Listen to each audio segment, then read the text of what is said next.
Анх 30 мянган жилийн тэртегээс хүүхэлтэй урлаг үүссэн гэж түүхч археологч нар үздэг. Ан амьтны яс болон мод чулуу зэргийг ашиглан бурхан шүтэнэ төрсөлдөг байсан нь орчин үеийн хүүхэлтэй урлаг болон хөгжсөн түүхтэй.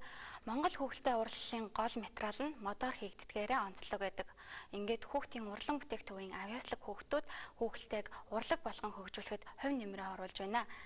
Хүүхэлтэй урлалын авьяаслаг урлаач хүүхдтэй үзэгч та бүхнийгээ уулзуулъя. Дэлхийн олон оронд хүүхэлдэйн урлаг болон хөгжиж байр сууриа хэдийнэ олжээ.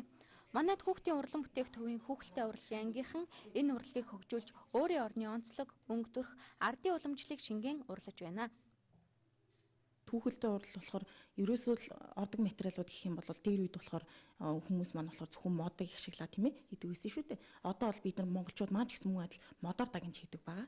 За одоо тэгээд модон дээрээ биеттэй болгон маш олон макеттай болгон хөдөлгөөн оруулж бас хийдэг болсон ба. Хүүхдийн урлан бүтээгдэхүүн хамгийн авьяаслаг хүүхэлтэй урлаач бол мөнх гэрэл. Саяхан бие даасан үзэсгэлэнгээ гаргасан. Өөрийн уран бүтээлийн сандаа 50 гаруй хүүхэлтэйтэй. Өнгөрсөн оны нийслэлийн хамгийн уран хүүхдээр шалгарсан том хэмжээний хүүхэлтэйг урлахад нарийн ухаан аргачлал шаардлагатай байдаг байна. Хүүхэлтэй урлагтай болохоор хамгийн гол нь одоо ингээд яг юу хийж байгаа гэхлээр хамгийн сайн төлөвлөсөн байх хэрэгтэй.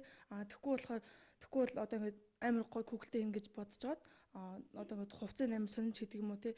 Одоо бүх зүйлээ яг төлөвлөсөн байх хэрэгтэй. Тухайн хүүхэлтэй одоо ингээд тохирсон мод өгдөг санаасаа. Тэгээд тухайн тохирсон модон дээр одоо ямар хүүхэлтэй хийх гэж байгаа одоо бүх санаагаа дотроо бодож жаад тэгээд нүүр амын эхлээд ерөнхийдөө ингээд зурчаад тэгээд одоо бирээр зураа дараа нь лагтаад ерөнхий юу л хавцаа хийжээд сүүлдээ болохоор одоо тухайн өөрийн хүүхд одоо би одоо ямар хувцас хийх гэж байгаа тий яг юу хийж байгаа тэрийг одоо яг бодсноор одоо тухайн модон дээр амьлуулж хийдэг.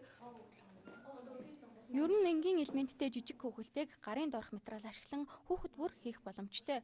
Хүүхдүүд тоглох тоглоомоо эсвэл хэн нэгэн хүнд өгөх бэлэг дурсгалын зүйлийг сэтгэлээр шингээж өөрийн гараар урлвал хамгийн тохиромжтой нандин бэлэг болох юм аа.